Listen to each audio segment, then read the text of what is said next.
संतप्त मानस शांत हों, जिनके गुणों के गान में बेवर्धमान महान जिन विचरे हमारे ध्यान। समय सार परमागम की चौथी गाथा आरंभ करनी है। उसकी भूमिका के रूप में दूसरी गाथा की चर्चा करते हुए कल कहा था कि आचार्य देव कहते हैं कि जो पुद्गल कर्म के प्रदेशों में स्थित है वो पर समय है, और जो दर्शन ज्ञान चारित्र में स्थित है वो पर समय है। ये दर्शन ज्ञान चारित्र में स्थित शब्द है वो स्वसमय है, और स्वसमय से उल्टा पर समय है। तो सीधा सच्चा अर्थ करें तो सीधा सच्चा अर्थ हो गया कि मिथ्या दर्शन मिथ्या ज्ञान चारित्र में स्थित जो व्यक्ति है वो पर समय है।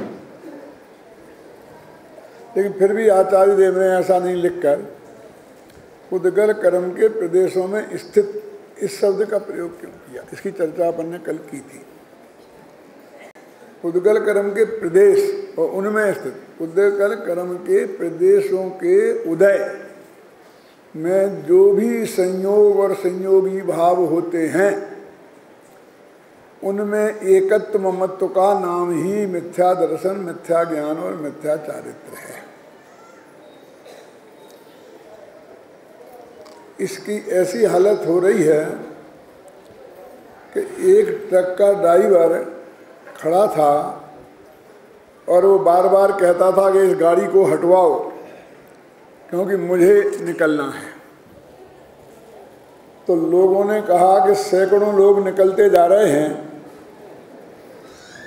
तू नहीं निकल सकता? कि नहीं निकल सकता। तो तू इन सब लोगों से महान है, तू इन लोगों से बड़ा है? कि हाँ मैं इन लोगों से बड़ा हूं। क्यों? क्योंकि वो ड्राइवर उस समय अपने को ट्रक मानता है, ड्राइवर नहीं मानता। वो कहता है ट्रक कैसे निकल सकता है? तो तू ट्रक है। क्यों? तो ऐसे ही जो सारे संयोग और संयोगी भाव एक ट्रक हैं और इनको निकालने के चक्कर में रहेगा तो तू ही यहाँ फंसा रहेगा, निकल नहीं पाएगा। जैसे वो ड्राइवर ट्रक में स्थित है, ऐसे ये भगवान आत्मा पुद्गल कर्म के प्रदेशों में स्थित है, और उसको कहा वो पर समय है। तीसरी गाथा में एकदम साफ शब्दों में इंकार कर देते हैं कि स्वसमय पर समय नाम की कोई चीज ही नहीं है। टीका में पढ़ना, आप बारीकी से आएगी ख्याल में, बाद में थोड़ा सा पढ़ के भी आपको बताऊंगा। क्यों? क्योंकि प्रत्येक पदार्थ अपने में है और वो कोई किसी में स्थित होता ही नहीं है। जब ये बात अत्यंत असंभव है तो ये आत्मा पुद्गल कर्म के प्रदेशों में स्थित कैसे हो सकता है? युगल जी का एक वाक्य था कि ये जीव मिथ्या दृष्टि नहीं है,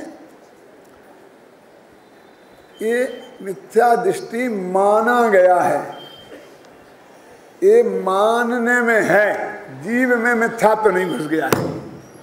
वो तो पर्याय में है, पर्याय के साथ निकल जाएगा। क्या माने भूल वस्तु में नहीं हुई है, जीव मिथ्या दृष्टि नहीं हो गया है। हो गया होता तो सम्य दृष्टि बनाना बहुत असंभव था। क्या फिर ना वो सम्य दृष्टि है और ना मिथ्या दृष्टि है, वो तो आत्मा है और उसे सम्य दृष्टि या मिथ्या दृष्टि माना गया है। भाई ये मान्यता छूट जाए तो छूटे छूटा है। ये तीसरी गाथा में कहते हैं एकत्व निश्चयगत समय सर्वत्र सुंदर लेख। एकत्व परिणत नहीं लिखा, निश्चयगत लिखा। माने निश्चय ऐसे जो एकत्व है अथवा एकत्व का जिसने अपने में निश्चय किया है, अपने काली ध्रुव है वो एकत्व स्वरूप है, उसमें जिसने अपनापन स्थापित किया है अथवा जिसने उसको जाना है, अथवा ऐसा जो आत्मा है उसमें विद्यमान आत्मा, जाना भी जाने दो, क्यों गम धातु जानने अर्थ में भी होती है और जाने अर्थ में भी होती है। वो आत्मा ही लोक में सर्वत्र है, सुंदर है। अब कहते हैं कि चक्कर प्रकाश से पड़ गया है, प्रकाश चक्कर पड़ गया कर्म के बंधन से। वो कहते कर्म के बंधन से कोई चक्कर नहीं पड़ा। क्यों? क्योंकि कर्म से बंधा ही नहीं है ना, चक्कर तो जब पड़े तो बंधा हो। ये विसंवाद जो पैदा हो गया है, झगड़ा पैदा हो गया है, वो कैसे हुआ है? बंधन से नहीं हुआ है। बंध कहा एयत्वे, ये कत्व में बंध की कहानी, चर्चा ही विसंवाद को पैदा करने वाली है। बस बात चर्चा में आई है गड़बड़ी। विसंवाद काय में आया? विसंवाद काय में होता है? विसंवाद चर्चा में होता है। और यदि ये बंध की चर्चा ही नहीं होती तो विसंवाद नहीं होता, एक बंधा तो है ही नहीं।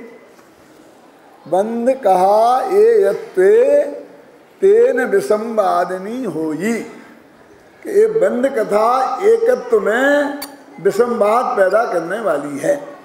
पहले ये अर्थ किया जाता था कि आत्मा बंध कर्म बंधन में पड़ गया है तो सारा झगड़ा खड़ा हो गया है।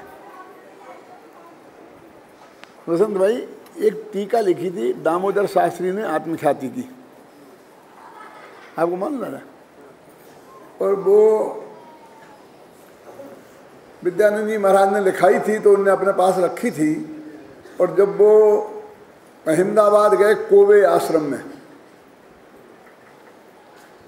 तो हमें भी बुलाया था वहाँ प्रवचन करने, तो हम भी गए।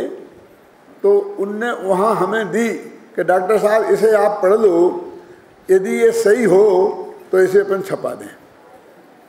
तो मैंने उस टीका को आद्योपांत एक एक पंक्ति से पढ़ा था। ये जो विसंवाद वाली बात, बंध कथा, तो उसमें ऐसा लिखा था, कैसा कि बंधने से विसंवाद पैदा नहीं हुआ है। तो मैंने उनकी पीठ ठोकी दामोदर शास्त्री की। अजैन है, अभी यहाँ है, जयपुर में ही विद्वान है ना, रिटायर्ड हो गए। कहाँ? दिल्ली चले गए, देहरादून चले गए होंगे। बहुत अच्छे संस्कृत के विद्वान हैं। मैंने कहा तुमने गजब कर दिया। बंध कथा भी इसमें लिखा है विसंवाद में पैदा करने वाली है। बंध कहा ये यत्वे तेन विसंवादनी होई, तो उसका क्या मतलब हो गया कि यदि ये बंध की बात ही झूठी है तो पुद्गल कर्म के प्रदेशों में स्थित होने की बात झूठी हो गई। और जब पुद्गल कर्म के प्रदेशों में स्थित होने की बात झूठी हो गई तो परसमय नाम का कोई वस्तु ही नहीं रही। और जब परसमय नाम की वस्तु नहीं रही तो स्वसमय नाम की कोई वस्तु नहीं रही। क्यों? कि स्वसमय तो परसमय के निषेध के लिए कहा गया है। तो ये मैंने लिखा है इस अपनी टीका में। जिनके पास एक किताब हो मैं पढ़ के सुनाता हूँ, वे देखें।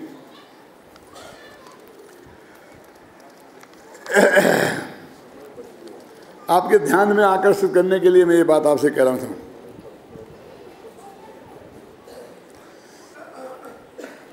देखो पेज नंबर 13, नीचे से 10 लाइन पहले होगा। इस बंध की कथा में ही विसंवाद है। मिल गया? क्यों अमृत भाई, मिला? इस बंध की कथा में ही विसंवाद है, अथवा यह बंध की कथा ही विसंवाद पैदा करने वाली है।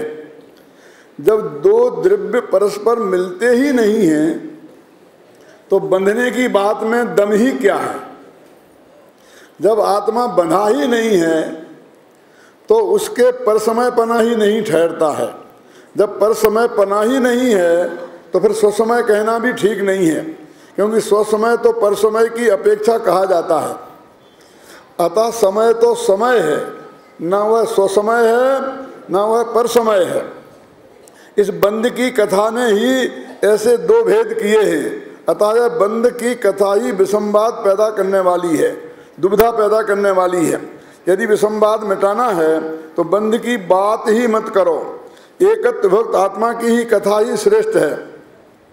बंध की कथा विसंवाद पैदा करने वाली और एकत्व भक्त आत्मा की कथा विसंवाद मिटाने वाली है। अब ये देखिए, अब इस चौथी गाथा में यह स्पष्ट करते हैं कि काम भोग एवं बंध की कथा तो सभी को सुलभ है, पर उस एकत्व भक्त भगवान आत्मा की बात सभी को सहज सुलभ नहीं है, अपितु अत्यंत दुर्लभ है। यानी ये कहना चाहता हूँ मैं कि ये जो संधि है वो बंध की कथा से है उत्तम चंद जी। काम भोग तो बीच में घुस गए, क्योंकि तीसरी गाथा में क्या कहा कि बंध की कथा विसंवाद पैदा करने वाली है, और उसके लिए चौथी गाथा में कहते हैं कि अनादिकाल से जीव ने बंध की कथा ही सुनी है, और इसलिए मैं तुमको जो बंधाई नहीं है ऐसा भगवान आत्मा सुनाऊंगा, एकत्व भक्त आत्मा। तो वो जो संधि चल रही है भरत भाई, वो तो बंध की बात से चल रही है। दो बातें संग उन्हें और कह दी कि काम भोग बंध की कथा है, और इसलिए वो काम भोग की बात आगे लंबाई नहीं है, तो बंध की कथा की बात आगे लंबाई है। आगे ना 14वीं गाथा मैंने द्वारा समय सार शुरू किया ना, 12 गाथा में एक दफे खत्म हो गया है, 13वां में फिर शुरू किया, तो उन्होंने फिर वही शुरू कर दी। वहाँ भी दूसरी गाथा है, कौन सी? 14वीं गाथा अवध स्पष्ट अनन्य, वही बंधा ही नहीं है, उन्होंने छुआ ही नहीं है, वहीं से शुरुआत की और अंत तक उसके पीछे पड़े ही रहे। बंध अधिकार में जाके देखो, फिर मोक्ष अधिकार में लिखते हैं, क्या लिखते हैं कि बंध को जानने से बंध नष्ट नहीं होता, बंधन के प्रकार जानने से बंध नष्ट नहीं होता। मोक्ष अधिकार और बंध की चर्चा, यानी मैं कहता हूं कि बंध जो कथा है, बंध की कथा है, ये बराबर अंत तक चलती है, काम भोग की तो बीच में ही छूट जाती है। इसकी संधि वो बंध की कथा से है। वो ये कहना चाहते हैं कि हमने जिस आत्मा को यहाँ समझाने का संकल्प लिया है वो अगली गाथा में करेंगे, वो संकल्प व्यक्त। वो आत्मा वो है कि जो जिसने बंधन का स्पर्श ही नहीं किया है। क्या हम उस आत्मा को यहाँ समझाने नहीं बैठे हैं जो 8 कर्मों से बंधा है, जो रागी है, द्वेषी है, मोही है, हैं? क्यों इस संसार में अनादिकाल से रखड़ रहा है। इतनी मजबूती से ये बात कहने के बाद दादा अब अगली गाथा की टीका देखो जरा। भाई मैं अब क्रम से भी पढ़ूंगा, घबराना नहीं आप, मैं तो इसे लिखी भी है, मुझे पूरी याद है, और फिर भी मैं पढ़ के आता हूँ। तो इसमें लिखा है ये अमृतचंदाचार्य वो कैसा बंधा है, कैसी दुर्दशा हो रही है इसकी, उसका भी ऐसी मजबूती से चित्रण करते हैं कि ये क्या हो गया इनको। जब पढ़ता हूं मैं, पहले टीका पढ़ता हूं, बाद में गाथा पढ़ूंगा, घबराना नहीं। कहाँ 14 पेज पे है ना, 3 लाइनें छोड़ दो टीका की, अभी फिर बाद में पढ़ेंगे। संसार रूपी चक्र के मध्य में स्थित द्रव्य क्षेत्र काल भव और भाव रूप अनंत पंच परावर्तन से भ्रमण को प्राप्त अपने एक छत्र राज्य से समस्त विश्व को वशीभूत करने वाला महामोह रूपी भूत जिसे बैल की भांति जोतता है। ये क्या है? इस भगवान आत्मा को अनादिकाल से कि मोह नामक भूत ही जैसे किसान बैलों को उसमें जगा देता है, गाँव खूब बोझा भात डाल करके वो नहीं मारता, डंडा मार मार के नगरता है, ऐसे इस आत्मा को जोत रहा है। अब ये वो पर्याय का जो सत्य है शांति, और उसको इसी गाथा की टीका में कितनी मजबूती से प्रस्तुत कर रहे हैं, देखा ना। और भार वहन कराता है, अत्यंत वेगवान तृष्णा रूपी रोग के दाह से संतप्त एवं आकुलित होकर जिस प्रकार मृग जल के वशीभूत होकर जंगल में भटकता है, उसी प्रकार पंचेंद्रियों के विषयों से घिरा हुआ है, या पंचेंद्रियों के विषयों को घेर रखा है जिसने, ऐसा यह जीव लोक इस विषय में परस्पर आचार्यत्व भी करता है।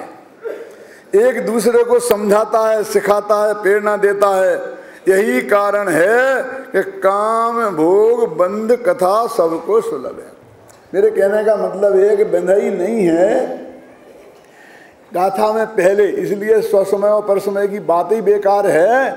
ऐसा गाथा में और टीका में कहने वाले आचार्य अगले ही समय उस जो अनादिकाल से बंधन है व्यवहार से ही सही, उस बंधन को कितनी दृढ़ता से स्थापित करते हैं। ये बात कहकर मैं ये कहना चाहता हूं कि जब हम कोई प्रकरण चलता है तो उस प्रकरण में जो बात आ रही है वो उसी मजबूती से आती है, आनी चाहिए और उसी मजबूती से स्वीकार करना चाहिए। लेकिन जो अपर पक्ष है, अपर अपेक्षा है, वो उसके निषेध करने वाली नहीं है। और न्यायों की परिभाषा में प्रमेय कमल मार्तंड में जो परिभाषा दी है, प्रमेय कमल मार्तंड का नाम सुना? तत्वा सूत्र की जो टीकाएं हैं ना, सर्वार सिद्धि, राजवार्तिक, श्लोक वार्तिक, ऐसी परीक्षा मुख सूत्र की टीकाएं हैं। प्रमेय रत्नमाला, प्रमेय कमल मार्तंड, तो वो मार्तंड, प्रमेय कमल मार्तंड प्योर संस्कृत में 700 पेज का है। मैं न्यायतीर्थ के कोर्स में था तो उसके 2 पेपर होते थे, एक किताब के 2 पेपर और एक दूसरा अर्थशास्त्री थी उसका 1 पेपर और एक पेपर जनरल, 4-4 घंटा के पेपर। तो उसमें लिखा अनिराकृत प्रतिपक्षा। न्याय की परिभाषा ही ये है कि जो प्रतिपक्ष का निराकरण नहीं करे। अब मुझे निराकरण करे ऐसा नहीं है। क्यों संजीव है तो पढ़ाते हो ना तुम तो क्लास में सबको। और ये हमारे यहाँ नए चक्र पढ़ने वाले लड़के हैं ना, ये मेरे ख्याल पहले दूसरे दिन ही पढ़ लेते हैं इसको।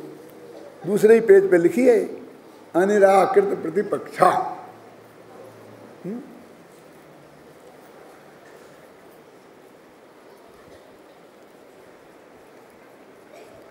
भाई क्या गजब आचार्यों ने कितना चिंतन, कितना कितना प्रस्तुत किया है। कोई आचार्य ये सोच लेता कि पहले लिख दिया है उनने, अब मैं क्यों माथा मारूं, तो क्या होता है? क्यों? जिन लोगों के चित्त में ऐसा विकल्प भी खड़ा होता है कीर्ति भाई कि ये टीका लिखी गई है, बेकार है, इसकी जरूरत नहीं थी, बेकार है, पढ़ी है तूने, क्यों बिना पढ़े बेकार घोषित कर दी? समंतभद्र ने एक प्रश्न खड़ा किया है सर्वज्ञ भाववादियों से कि तुम कहते हो इस जगत में सर्वज्ञ नहीं है क्योंकि हमने आज तक हमें दिखाई नहीं दिया। तो उन्होंने पूछा बेटा तुमने कहाँ कहाँ देखा? तो यही नहीं है कि कहीं नहीं है, कि इस काल में नहीं है कि सदा नहीं है, 3 कालों में नहीं है। क्यों? उत्तम जी है ना ये तर्क। उन्होंने कहा कि नहीं नहीं ना, 3 काल में नहीं है और 3 लोक में कहीं नहीं है, तो फिर तू ही तो सर्वज्ञ है। तूने 3 लोक और 3 काल जान लिए, वो सर्वज्ञ कहते कैसे हैं?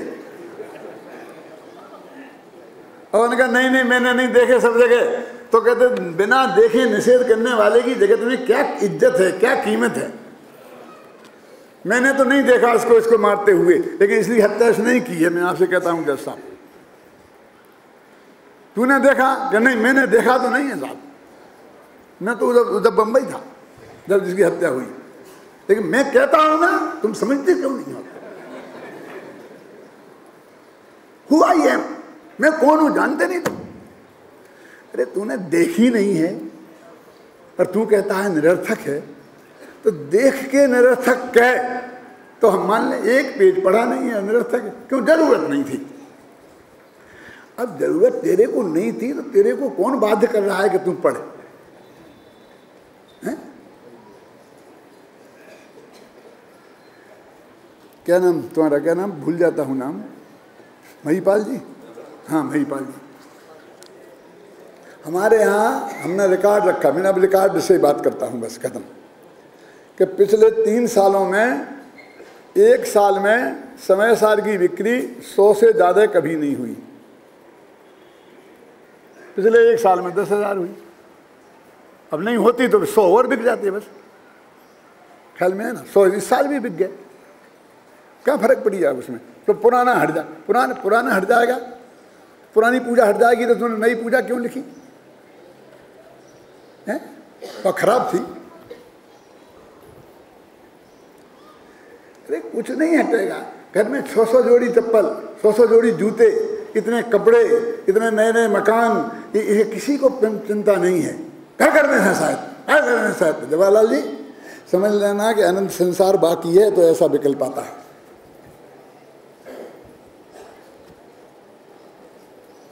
अरे बाजार में सब चीज है और तेरे को नहीं चाहिए तो कौन दुकानदार जबरदस्ती तेरे गले में डाल देगा है?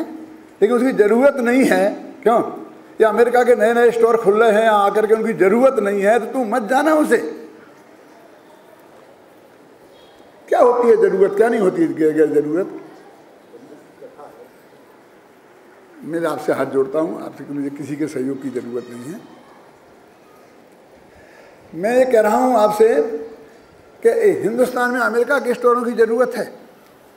बिल्कुल नहीं है ना। लेकिन तुम्हें ग्लोबल समझते क्या बोलते, मैं जानता नहीं ज़्यादा उसका बड़ा अर्थ है।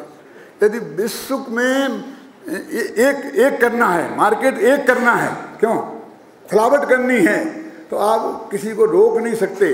अब नहीं तो तुम्हारा माल दूसरी जगह जाने से रोका जाएगा। अब खोल रहा है अपना स्टोर खोल रहा है, तुम मत खरीदो,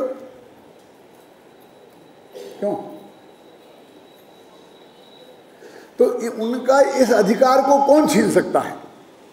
एक आदमी एक दुकान यहाँ खोल के बैठे, उसे कौन छीन सकता है? तो एक आदमी को कोई चीज लिखनी है अपने आत्म कल्याण के लिए, समझ लीजिए, अपने उपयोग की विशुद्धि के लिए। और बहुत जीव ऐसे हैं कि जिनका इससे कल्याण हो सकता है, तो उस अधिकार को आप कैसे चैलेंज कर सकते हो?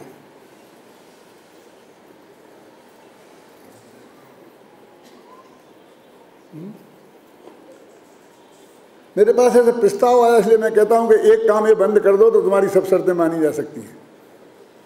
बोलो, मैं आपसे पूछता हूं, बंद कर दूंगे? मैं प्रवचन सार की लिखने वाला हूं, नियम सार की, पंचायत शिकायत की, क्या करूं बोलो?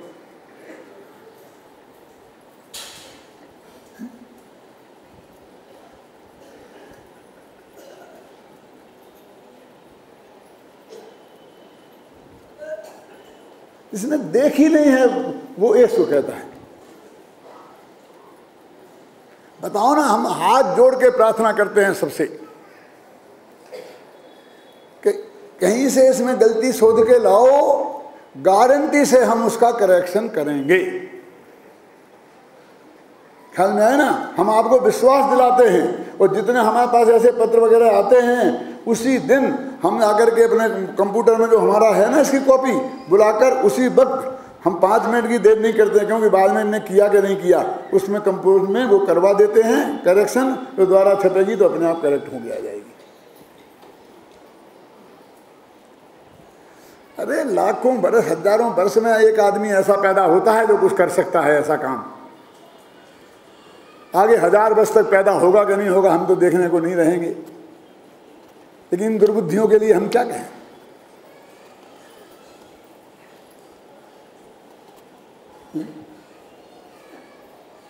ये बात कितनी मार्मिक है कि एक क्षण पहले कह रहा है कि बंधा ही नहीं है तो परसमय काय का, स्वसमय काय का। लेकिन महाराज जी स्वसमय परसमय हमने थोड़ी बताए थे, तुम्हें तो दूसरी गाथा में बताए थे, और तीसरी गाथा में धुनाई कर दी कि ये नहीं है, और चौथी गाथा में फिर उसकी वो कर दी। तो ये क्या स्टाइल है जैन दर्शन के प्रतिपादन की? नयों की पद्धति क्या है? यदि को समझ में नहीं आया तो कैसे काम चलेगा?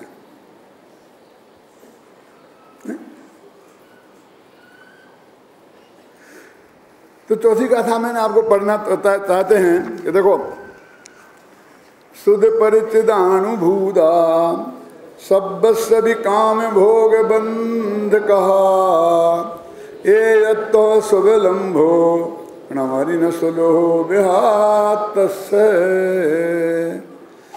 कि सारा जगत काम भोग और बंध की कथा से, कथा को सारे जगत ने सुनी है। उससे वो परिचित है और उसने उसका अनुभव भी किया है। काहे कि काम भोग और बंध की कथा से सारा लोग ने कथा सुनी है, कथा की बात है ना, इसलिए सुनी है बात। और काम भोग की का परिचय भी बहुत घना है, और आचार्य तो कहते अनुभव भी है, सब अनुभवी बैठे हैं, आचार्य के सब अनुभवी हैं।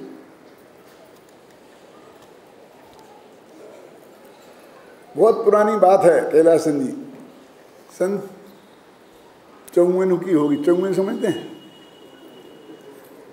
54। तो मैं भीलवाड़ा गया था पर्यूषण में, बड़े दादा वहाँ काम करते थे और मैं पारोली में था, और वहाँ से मैं पर्यूषण में भीलवाड़ा गया था। तो मैं वो छेड़ाला की वो पंक्तियाँ प्रवचन में बोल रहा था कि धन समाज गज राज बाज तो काज न आवे, ज्ञान आपको रूप भयो फिर अचल रहावे। क्या कि धन समाज रुपया पैसा ये कुछ काम नहीं आएगा, यदि ये ज्ञान में तेरे को हुआ तो वो अचल है, और वो तेरा रूप ज्ञान रूप है ना, त्रिकाली तो भगवान आत्मा में तेरा अपनापन हुआ तो वो तू अचलता को प्राप्त करेगा, अचल पर्याय को प्राप्त करेगा, सिद्ध दशा को। तो वहाँ एक गोरी लाल जी अजमेरा थे, बैठे हैं, इन्हें जानते हैं, अब तो स्वर्गवास हो गया उनका। वो मेरे पिताजी की उम्र से भी बड़ी उम्र के रहे होंगे। तो एकदम बोले बंद करो, ये बंद करो। क्यों? बस सेठों की निंदा और पंडितों की प्रशंसा। बड़ी सभा में बोल रहा हूँ मैं, वहाँ पर अभी लोग निंदा होंगे, मैं जानता हूँ कि ये भी बन रहा है, ये भी बन रहा है, सब समझ रहा हूँ मैं, हैं? इसके बाद बोल रहा हूँ बंद करो। क्यों, क्या हो गया? सेठों की निंदा और पंडितों की प्रशंसा। अरे भाई, कहाँ सेठों की निंदा, कहाँ पंडितों की प्रशंसा? ये तो छेड़ाला की पंक्ति है और मैं तो उसका अर्थ बता रहा हूँ। ये तो ज्ञान की प्रशंसा और धन की निंदा है, धन वालों की निंदा नहीं है। क्यों है? और ज्ञान वालों की प्रशंसा भी नहीं है, होए तो कोई दिक्कत भी नहीं है। लेकिन ये तो धन समाज गज राजवाज ऐसा लिखा ना, धनवान कहाँ लिखा? और ज्ञान आपका रूप है ऐसा लिखा ना, ये नहीं है। और मैंने कहा आप क्यों भ्रम पाल के बैठे हो कि तुम धनवान हो और हम ज्ञानवान हैं? ऐसा नहीं हो सकता कि हम भी कभी धनवान हो जाएं और तुम भी कभी ज्ञानवान हो जाओ। हमारा तुम्हारा कहाँ झगड़ा है? क्यों? कोई सेठ पंडित नहीं हो सकता, उसको मूर्ख रहना जरूरी है। कोई पंडित सेठ नहीं हो सकता, उसका दरिद्र रहना जरूरी है। तो एकदम उनको गुस्सा तो आ ही रहा था। बोले तुम्हारे बराबर मेरे पोते खेलते हैं, नाती बोलते हैं ना, नाती खेलते हैं तुम्हारे बराबर, तुम्हारी उम्र के, मतलब समझ लो मैं अनुभवी आदमी हूं। मुझे याद है मैंने उस सभा में भी कहा था कि सेठ जी आप अनुभवी हो गए, लेकिन विषय कसाई के। अनुभव की परिभाषा आती है आपको? और बनारसी दास का वो छंद सुनाया था, कौन सा? वो वस्तु विचारत ध्यावते मन पावे विश्राम, रस स्वादत सुख उपजे अनुभवता को नाम। बोलो, आता है तुम्हें परिभाषा अनुभव किसे कहते हैं? फिर क्या हुआ होगा वो समझ लो तुम। फिर हम गद्दी पे ही हमने रोना शुरू कर दिया और सभा बिखर गई और लोग हमारे पास आए और फिर बहुत मनाया, बहुत चक्कर हुआ। हमने कहा हम तो जा रहे हैं, तो मनाया। फिर दूसरे दिन से सेठ जी का मुंह बंद हुआ और हमारी सभा में चली। जगह बताएं शांतिलाल जी, वो जब जो इनका मकान था ना, तब पहले मंदिर नहीं था यहाँ भोपालगंज में, उस मकान में ही मंदिर था, समझ गए ना, अजमेरा वालों का। और उसमें ही मकान के ऊपर छत पे वहीं पर ये प्रवचन हो रहा था। वो जगह ही नहीं मुझे याद है मैं कैसा बैठा था, वे कहाँ बैठे थे, कौन की किसकी पोजीशन है बराबर। आज कितने वर्ष हो गए हैं? 53 वर्ष हो गए हैं। मेरी शादी भी नहीं हुई थी, तब की घटना है।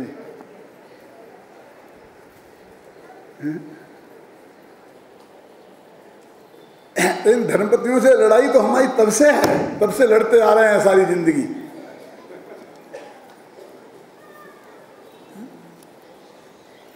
कोई आज की बात थोड़ी है।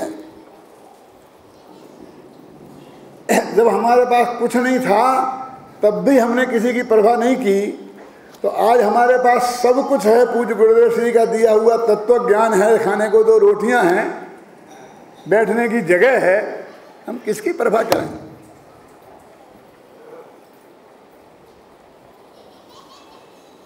जिनको नहीं आस जिनेश्वर की, मिले आस करें जो अकबर की।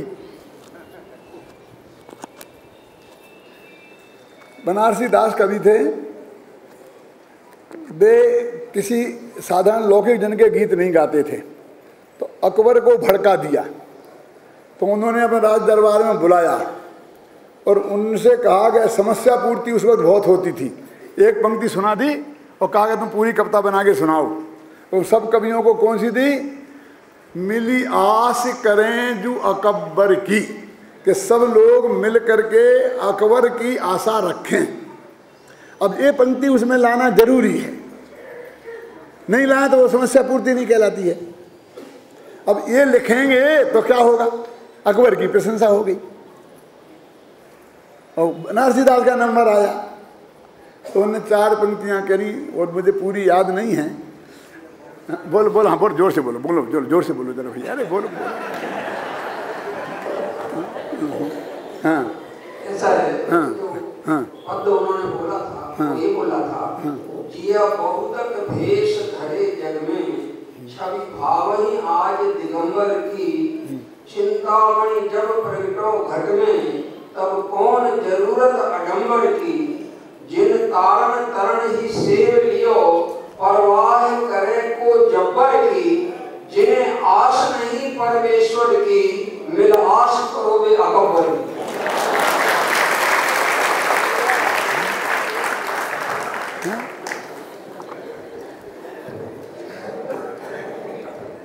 जिनके पास पूज्य गुरुदेव श्री का दिया हुआ तत्व ज्ञान हो, उनका आशीर्वाद हो, क्यों उसे किससे क्या चाहिए?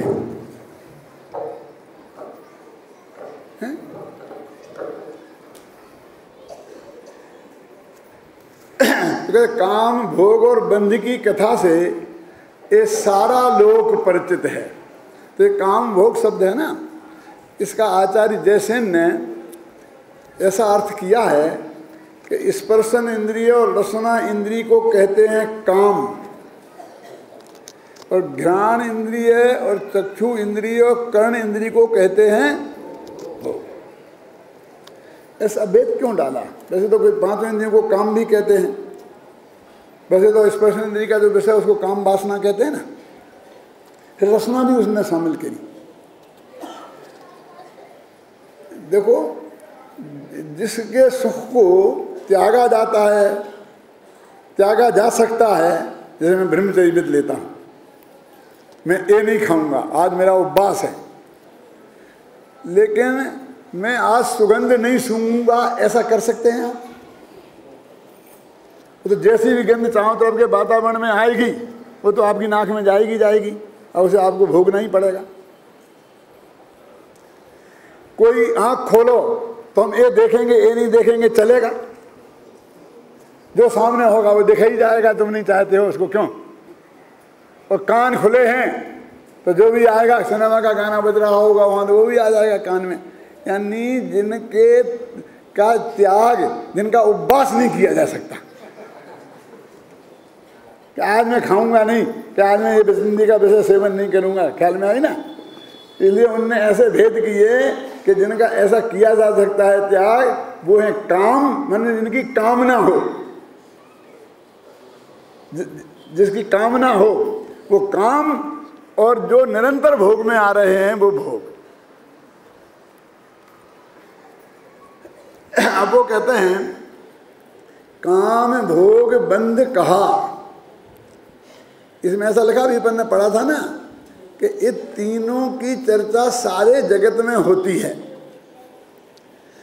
और लिखा कि बेटा बाप को, बाप बेटे को समझाता है, लिखा ना परस्पर आचार्य तो करते, गुरुदेव इसका अर्थ करते थे, परस्पर आचार्य तो करते हैं कि बाप बेटे को समझाता है तो बेटा धंधा ऐसे किया जाता है, ग्राहक को ऐसे पटाया जाता है, 10-20 कप चाय दिन में पिलाना पड़े तो पिलाना पड़े, 2 बीड़ी के बंडल उठ जाए तो उठ जाए, कि सिगरेट अपन पीते ही नहीं।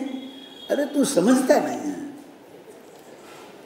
बाप बेटे को समझाता है काहे को, कमाने की कला और भोगने की कला। अरे इसको जरा पीस के घोंट के कैसी कैसी घुटाई करो, तुम्हारी काय ठंडाई की तो मजा आ जाता है।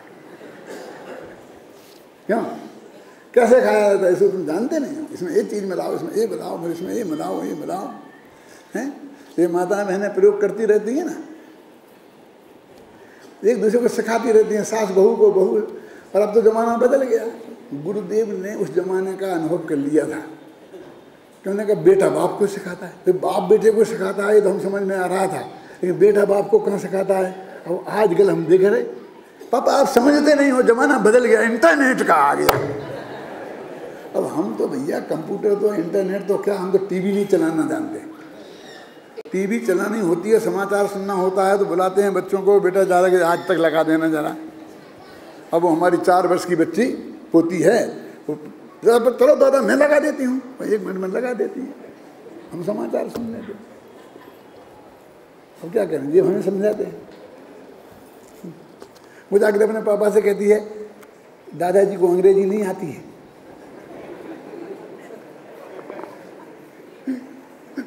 क्या अब हम क्या समझते थे सचमुच कि ये जो बिना पढ़े लिखे माँ बाप थे ना अपने सामने, क्यों दुलीचंद जी थे ना, तो ये ऐसे हैं और इनके बच्चे पढ़ लिख करके तैयार हो गए, इसलिए जो इनके ऐसा है। और हम तो शास्त्री, न्यायाधीश, MA, PhD और कौन से दिवाकर, ये डिग्रियाँ ले लेके मतलब यहाँ पर इतनी बैठी कि 6 लाइनों में डिग्रियाँ कम हो जाएं, कम पड़े 6 लाइनें। तो हम थोड़ी आउट ऑफ डेट हो सकते हैं इन बच्चों के सामने। तो हमने देखा कि हमारे 4 वर्ष की पोती के सामने आउट ऑफ डेट हो गए। वो इंटरनेट खोल लेती है, हमने आज तक अपनी ईमेल नहीं निकाल पाई, समझे ना। तो हम दूसरों को इससे ही निकालते हैं हमारी ईमेल। ये प्रकाश ने बना दी थी 5-7 साल पहले, और हमारे ऑफिस वाले निकालते हैं और सारे विश्व को पता है कि वह कैसे, उसका क्या बोलते वो पासवर्ड।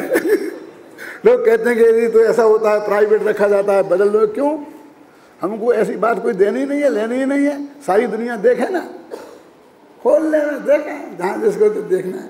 क्या है, हमारा प्राइवेट नाम का कुछ है ही नहीं है। प्राइवेट नाम की कोई चीज़ जिंदगी में रखी नहीं, तुम सोच भी नहीं सकते हो जिस लेवल पर। मेरे 54 साल पहले मेरी सगाई हुई थी, फिर शादी हुई थी। तो सगाई और शादी के बीच में मैंने अपनी पत्नी को पत्र लिखा था, तो पोस्ट कार्ड पर लिखा था। सच कह रहा हूँ, सारा घर पढ़ने का उसमें है क्या। बस एक ही लिखा, उसके बाद आज तक लिखा नहीं है। अपने पास प्राइवेट नाम की कोई चीज़ नहीं है। बस गुरुदेव जैसा सिद्धांत है भैया, गुप्त है। मैं तुमसे कह रहा हूँ कि गुप्त है, बड़ी सभा में कह रहा है कि गुप्त है। तो ये काम भोग बंधन की कथा, तो कहते हैं परस्पर आचार्यत्व करते हैं, एक दूसरे को सिखाते हैं। बाप बेटे को सिखाता है, बेटा बाप को सिखाता है, सास बहू को सिखाती है, बहू सास को सिखाती है। यानी बहुत शिक्षक हैं। इन शिक्षकों की इस जगत में कमी नहीं है, ये कह रहे हैं, माने इनको। लेकिन ये जो त्रिकाली तो भगवान आत्मा की बात है, इस कथा को करने वाले अत्यंत बिरले हैं। सागा धर्मामृत में लिखा है, क्या लिखा बोलो उत्तम चंद जी। सागा धर्मामृत में खद्योतबत सुदेष्टारा हाद्वैतंते क्वचित क्वचित, क्या अर्थ है इसका। खद्योत जानते हैं, जुगनू वो चमकती है ना, आगिया क्या बोलते हैं। तो वो कहते खद्योतबत सुदेष्टारा, शुद्ध तत्व का उपदेश देने वाले जुगनुओं के समान कहीं कहीं चमकते हैं। हाँ, कली काला इत्यादि मेघच्छन्नासु दिक्षवे हाँ रथ सुदिष्टारा लिखा, ये लिखा 1000 वर्ष पहले लिखा। किसने लिखा मालूम बसंत भाई? आचार्य अमरचंद के गुरु ने। आचार्य अमरचंद को पढ़ाया था उनने। किसने? पंडित आसाधन ने। उनके उसमें लिखा है कि आचार्य अमृतचंद आदि प्रभृतिया मुनि लोग जिनके पास पढ़ते हैं, ऐसे पंडित आसाधर जी, उन्हें सागर धर्मामृत में वो लिया है। हमने उसको 12 वर्ष की उम्र में पढ़ा था, कोर्स में था हमारे। खद्योतवत सुदेष्टारा हादोतंते कुचित कुचित, जुगनू के समान कहीं कहीं चमकते हैं। और वो भी गुरुदेव के प्रताप से है ना, ये चमकते हैं। ये तत्व ज्ञान की जो धारा है, ये तो आज का युग तो बहुत बढ़िया युग है, ख्याल नहीं ना? ये जो हमारे जो भी विद्यार्थी तैयार हुए हैं ना, ये तो सब। एक दफ़े हमारा झगड़ा हुआ था यहाँ पर, किससे? कॉलेज वालों से। है मालूम आपको? जब वो पाटनी जी थे, कौन अपने नेमीचंद जी पाटनी भी थे और एक पाटनी कपूरचंद जी पाटनी थे। तो वे उस महाविद्यालय के अध्यक्ष थे, मंत्री थे, और ये नेमीचंद जी यहाँ के थे। तो यहाँ अपने यहाँ आके थे, वो ये कहते थे कि आप ये कहते हो हमारे विद्यालय के विद्यार्थी, जबकि ये तो हमारे यहाँ पढ़ते हैं। तो हमने उन्हें बहुत समझाया, नहीं माने। हमारी यूनिवर्सिटी की परीक्षा तो हमारे यहाँ से देते हैं, आपके यहाँ से तो नहीं देते हैं। मैंने कहा देखो, तुम अपने यहाँ जाओ, मीटिंग करो और सबको समझाओ कि तुम्हारे विद्यार्थी हैं, इतने इतने टॉप हुए हैं, और उससे जो भी करो। लेकिन हम अपने यहाँ ये समझाएंगे कि हमारे विद्यार्थी हैं, ये टॉप हुए हैं, नहीं तो हम तुमको इनको खर्चा लाके कहाँ से देंगे? हमें समाज पैसा काहे पे देगा? तुम्हारे विद्यार्थियों के लिए हमें समाज पैसा देने वाला है? ये नहीं होगा। आप ऐसा ही समझौता करो कि तुम अपने यहाँ अपने कहो, हम अपने यहाँ अपने कहते हैं। फिर वे नहीं माने। तो मैंने कहा ऐसा करो, वो अग्निभूत वायुभूत की कहानी सुनी कि नहीं सुनी? वो लड़की थी, जब व्रत के जब मुनि महाराज ने उसके माथे पे हाथ रख के कहा था, हे वायुभूत, मैंने जो तुझे पढ़ाया है तुम बोल। तो मैंने कहा कि इनके माथे पे हाथ रख करके बोलो, ये हमने जो पढ़ाया, तुम ये मत बोलो कि तुम किसके शिष्य हो। हमने जो पढ़ाया है वो बोलो, और तुम भी कहो और हम भी कहें। तुम्हारा बोल दें तो तुम्हारे, हमारा बोल दें तो हमारे। अरे सारा विश्व जानता है कि ये हमारे विद्यार्थी हैं, क्योंकि इनके पास हमारा एक एक अक्षर हमारा पढ़ाया हुआ है, हमारी किताबों से पढ़ा हुआ है। 5 साल तक इनको घोंट घोंट के पिलाया है, उनको रीति नीति समझाई है, समाज में कैसे जिंदा रहना, कैसे धर्म प्रचार करना, कैसे आत्मा का कल्याण करना, ये उनको ट्रेंड है। साहित्य उपलब्ध है, पढ़ाने वाले उपलब्ध हैं, सारे जगत समाज के सामने पहुंचने वाला है वो तत्व ज्ञान। दुनिया की कौन ताकत रोक सकती है? यदि इन्हें तुम्हें अपना बनाना है ना, तो पहले तुम्हें 5 बरस खुद इन्हें पढ़ाना पड़ेगा। तो 5 बरस में काम नहीं चलेगा, 10 बरस करना पड़ेगा। 5 मिनट में हमारा पढ़ाया भुलाना पड़ेगा। क्या विपिन, क्यों, क्या समझ में आया? और जब वो भूलने को तैयार होंगे तो, अरे हाथ उठा देने से थोड़ी तुम्हारे हो जाएंगे।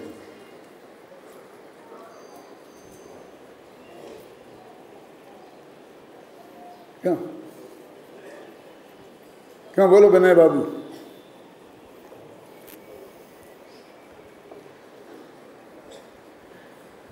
ये तत्व ज्ञान का मार्ग है। पूज्य गुरुदेव श्री का दिया जो तत्व ज्ञान है वो सारे जगत में फैल है, और आप उससे सब लोग अपना आत्मा का कल्याण करें, ये उसका मार्ग है। ये कोई बोटो मोटों का मार्ग नहीं है, ये खरीदने बेचने का मार्ग नहीं है।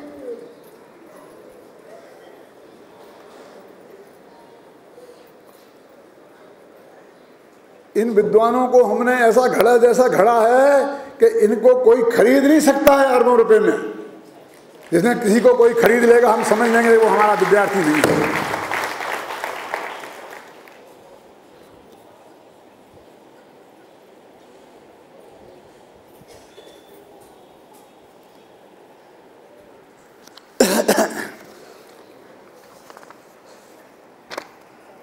देखो, मैंने जो लिखा है वो पढ़ के सुनाता हूँ आपको, क्योंकि फिर मैं बोलूँगा तो फिर हाँ वहाँ हो जाऊँगा। अनादिकाल से, यह पेज नंबर 15, अनादिकाल से, जो मैंने वो तो पढ़ लिए थे ना, इसकी टीका तो अपन ने पढ़ ली थी संस्कृत आत्मख्याति, अपने जो टिप्पणी में, अनादिकाल से यह आत्मा पंचेंद्रिय के विषयों में सुख मानता हुआ उन्हीं के संग्रह और भोगने में मग्न है। ये काम भोग बंध की कथा का अर्थ। पुण्योदय से या काल क्रमानुसार मनुष्य पर्याय पाकर भी अनादि अभ्यास के कारण यह पंचेंद्रिय के विषयों को ही जोड़ने और भोगने में लगा रहता है। धर्म के नाम पर भी जिन भावों से पुण्य पाप बनता है उन भावों का ही विचार करता है, चर्चा वार्ता करता है, गुण स्थानादि की चर्चा करके या कुछ बाह्याचार पालकर अपने को धर्मात्मा मान लेता है। अब ये इसका अर्थ है, इस गाथा का मेरा मतलब है, तो ये जो मैंने लिखा ना, गुण स्थान आदि की चर्चा करके और कुछ बाह्याचार पालकर अपने को धर्मात्मा मान लेता है, ये इसका प्रूफ अन्ना जी ने पास किया है। समझे ना? जो भी करेक्शन उन्होंने आज तक मुझे बताए, मैंने 99% वो करेक्शन किए हैं। और छपने के पहले वो एक दफ़े अवश्य पढ़ते हैं, बड़े ज़्यादा भी पढ़ते हैं, मैं सब लोगों को देख लेते हैं, हम आपस में एक दूसरे का लिखा है वो सब पढ़ते हैं। और हमारे ऑफिस के जो विद्वान हैं, ये सब शांति जी, संजीव जी, सब लोग पढ़ते हैं। मतलब छपता है तो बाद में आप लोगों को बात तक पहुँचता है। धर्म के नाम पर भी कर्म बंध की ही चर्चा करता है और राग आदि से भिन्न भगवान आत्मा का विचार ही नहीं करता है। कर्म से बंधने की बात तो बहुत दूर, कर्म ने तो आत्मा को आज तक छुआ ही नहीं है।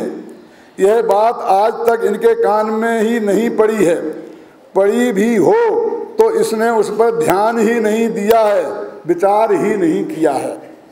एक तो एकत्व भगवान आत्मा के बारे में स्वयं कुछ जानता नहीं, ये मूल टीका में है, अभी पढ़ के बताऊंगा संस्कृत में क्या देखो। इस एकत्व भक्त भगवान आत्मा के बारे में स्वयं तो कुछ जानता नहीं और दूसरे जो ज्ञानी धर्मात्मा जन भगवान आत्मा के स्वरूप को भली भांति जानते हैं, उनकी सेवा नहीं करता, उनका समागम नहीं करता, उनसे कुछ सीखने समझने की कोशिश नहीं करता। यदि आगे हो करके भी वे कुछ सुनाएं समझाएं तो ये उनकी बात पर ध्यान नहीं देता, इसलिए अनंत काल से संसार में भटक रहा है। संस्कृत पढ़ूं इसकी, संस्कृत में ये बिल्कुल इन्हीं शब्दों में लिखा हुआ है, पढ़ता हूं।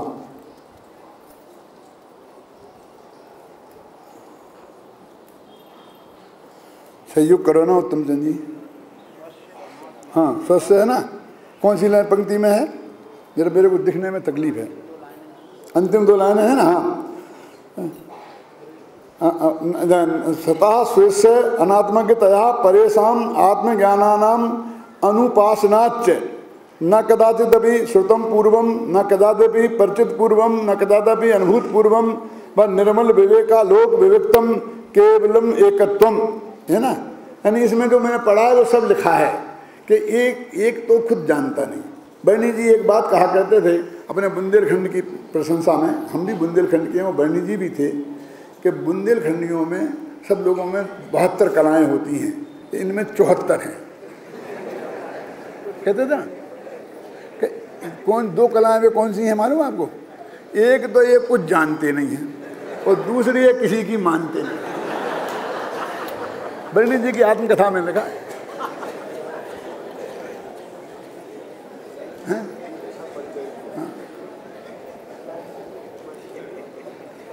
क्या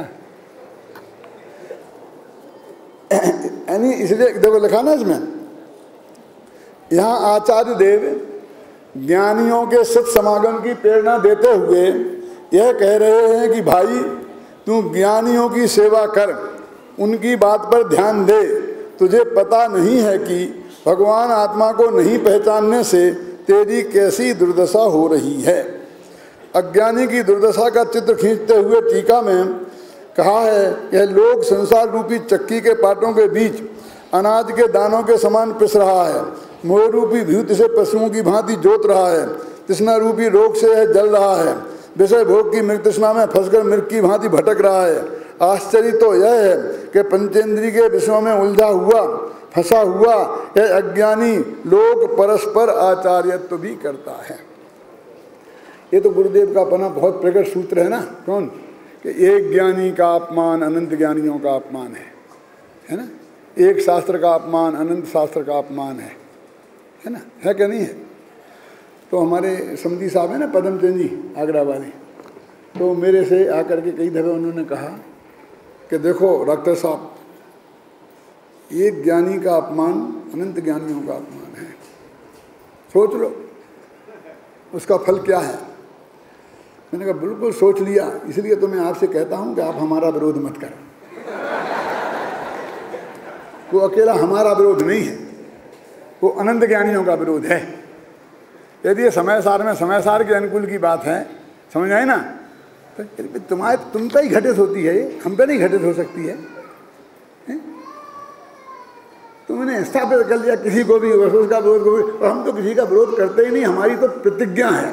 हमने तो आज तक कहा एक शब्द भी किशनगढ़ के बारे में, किसी के बारे में कुछ लिखा हो, किसी मुनि के बारे में कुछ लिखा हो, किसी के बारे में तो बताए, किसी विद्वान के बारे में लिखा हो, कहीं बोला भी हो तो बताए। हमने तो किसी की निंदा नहीं करने की प्रतिज्ञा ली हुई है, इसलिए फिर सवाल कहाँ है। इसलिए कहते हैं भाई क्या, मैं अगली 5वीं गाथा चलाना चाहता हूँ, 6वीं गाथा पे जल्दी पहुँचना चाहता हूँ, इसलिए मैं आज 4थी गाथा खत्म करता हूँ। लोग विषय कसाई की चतुराई एक दूसरे को बताते हैं, सिखाते हैं, पैसा कैसे कमाना, उसे कैसे भोगना आदि बातें जगत को बताते हैं, उन्हीं कार्यों को करने की प्रेरणा भी देते हैं। तो इस तरीके से 4थी गाथा में ये कहा कि मैं तुम्हें ऐसी बात सुनाने जा रहा हूँ कि जो तुमने आज तक सुनी नहीं है, समझी नहीं है और अनुभव नहीं की। कभी कभी ऐसा नहीं लगता शांतिलाल जी कि कितने अभिमान में भरे हुए हैं आचार्य। हम सब लोग ऐसे हैं कि जिनने आत्मा की बात कभी सुनी नहीं है। हम भी तो 4थी गाथा पढ़ेंगे, हमने तो 40-40 वर्ष से। अरे भैया तुम अपने माथे पे क्यों लेते हो, समझ लो कि जिनने नहीं सुनी पड़ी उनके लिए कह रहे। ये तो कॉमन कथन है, ये सामान्य कथन है। कोई ज्ञानी पढ़ेगा तो उसके लिए थोड़ी हम कह रहे, क्यों। और असली बात कहो तो तुम ज़्यादा बहुत भ्रम में हो, तुमने अभी सुनी नहीं है, पढ़ी नहीं है, अनुभव नहीं की है ना। की होती तो अभी संसार में दिखाई नहीं देते। इसलिए इस परम सत्य को भी स्वीकार करने में कोई संकोच नहीं करना चाहिए।